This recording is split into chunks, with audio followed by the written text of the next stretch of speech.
Sasa kama Dr. Samia Suluhu Hassan anakuja na ndio anayetoa zawadi za michezo hii, nani? Sema mama huyu. Mama huyu. Rais mwenyewe ndio anayekuja kutoa zawadi za kuanzia mfanyakazi bora. Pigie makofi Dr. Samia. Zawadi za walioshinda kwenye michezo, na naambiwa hapa kutakuwa na marathon tarehe 26 ya Tuka, si ndio? Lakini pia kutakuwa hapo na bonanza la Osha. Zawadi zote hizi na michezo ya leo, mtoa zawadi ni Rais wa Jamhuri ya Muungano wa Tanzania Dr. Samia Suluhu Hassan, rais pendwa wa Tanzania, ndio anayetoa zawadi. Alafu kuna mwajiri kule ambaye naye kaajiriwa na rais, haoni umuhimu wa kuleta wafanyakazi kuja kushiriki kwenye michezo ambayo rais anaiunga mkono. Hivi hapo kwa mtu ambaye anajua hesabu za haraka, unamsemaje hapo mwisho? Mwajiri mkuu rais, yeye anathamini michezo. Rais huyu anajenga viwanja nchi nzima na anaandaa viwanja kwa ajili ya AFCON.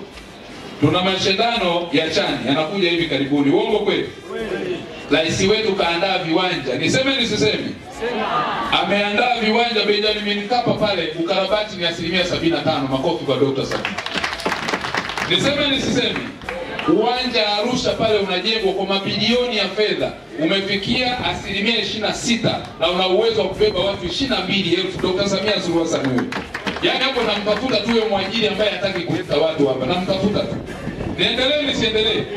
Huyo mwajiri huyo, taarifa yake ni kwamba Dr. Samia Suluhu Hassan katika maandalizi ya AFCON hapa ameshafanya maandalizi ya viwanja vya mazoezi 11 na ametoa matilioni ya pesa. Pigie makofi Dr. Samia Suluhu Hassan. Dr. Samia Suluhu Hassan huyu ametoa fedha zaidi ya shilingi bilioni 5 kwenye sekta ya michezo kwa ajili ya kuwasaidia wasanii waweze kuboresha maisha yao na kuendeleza sanaa. Bilioni 5. Piga makofi kwa Dr. Samia Suluhu Hassan. Samia huyu ametoa tena pesa nyingine kwenye kapu la mama. Ukishinda, ukifunga goli lako, goli likiwa na maridadi nzuri zaidi kama la Simba, milioni 5. Likiwa ambalo halieleweki kidogo kama la Yanga, milioni 10. Sasa hapo inakuaje? Piga makofi Dr. Samia Suluhu Hassan. Huyu rais tumpe nini Tanzania? Piga makofi. Waajiri na umitashumta ilikuwa haipo, rais karudisha. Pigeni makofi. Yaani taarifa na wapa hao waajiri ambao hawaoni umuhimu wa wafanyakazi kuja hapa. Alafu baadaye tutafuata wale ambao wanawavunja posho. Uongo kweli? Michezo tuangalie posho zinatokaje, si ndio Ofisi ya waziri mkuu, maana kuna mwingine amevaa kofia kama ganda la limao, mwingine liko hivi. Hizi nzuri tunazitaka. Kwa tupigie makofi waajiri wote 44 walioleta wafanyakazi hapa. Tupigieni makofi mengi sana. Nimeambiwa ni waajiri 44 au taasisi 44. Lakini pia nakumbuka taarifa hii ilitolewa pale Iringa pia tulivyoenda. Wamekuwa wakipungua wengine. Kwa hiyo hili mimi nitalichukua kwa sababu mimi ni Yohane Mbatizaji. Yupo mwenyewe. Mnamjua mwenyewe? Si atakuja mimi kazi yangu kuchochea moto.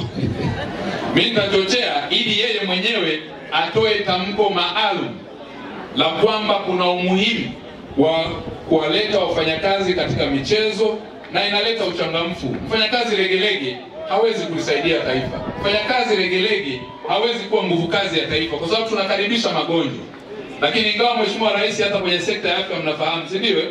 Ameleta mashine sijawahi hata kuiona. Mimi natoka Usukumani huko, mengine hata kuyataja magumu. MRI, CT scan, si ndio?